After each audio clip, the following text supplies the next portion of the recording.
It came late, but it felt especially early. Little rabbit Lingling was weaving a big flower wreath. "Lingling, go home quickly," called the little squirrel from the tree. "It's going to get dark soon." Lingling looked up at the deep blue sky and suddenly felt nervous. She was the kind of little rabbit who was most afraid of the dark. Every time she had to go home alone after sunset, she always felt that something was hiding in the shadows of the trees, and the pond by the roadside made strange noises. Lingling stepped into the forest and told herself, "I'm a big rabbit now. I'm not afraid." She walked faster and faster, her heart thumping hard. Terrified, she finally broke into a run, but tripped over a dead tree branch. Lingling was so scared she almost cried, and her flower wreath fell to the ground. Just as she was about to burst into tears, she suddenly heard a faint sound of breathing. Lingling followed the sound and found a small, furry creature curled up inside a tree hole. It was a little hedgehog named Dan. He had gotten lost and was trembling in fear. I can't find my mom," Dan sniffled. "It's too dark. I can't see anything." Lingling gently patted Dan's shoulder. Looking at the weak and frightened little hedgehog, she suddenly forgot her own fear. "Don't be afraid.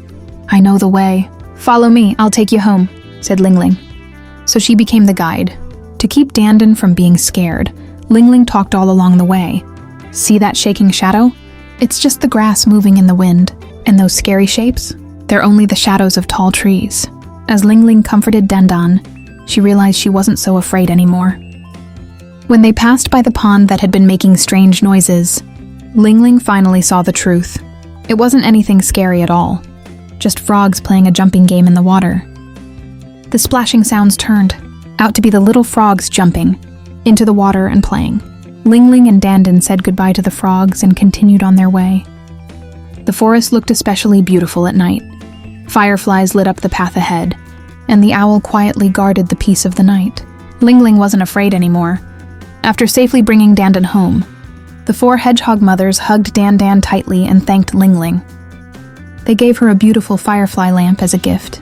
On her way back home, as Lingling walked through the fragrant forest again, she was amazed to find how beautiful it looked under the moonlight. She realized that darkness itself isn't scary. What's scary is our imagination about it. From that day on, Lingling became the bravest little rabbit in the forest. She understood that true courage doesn't mean having no fear.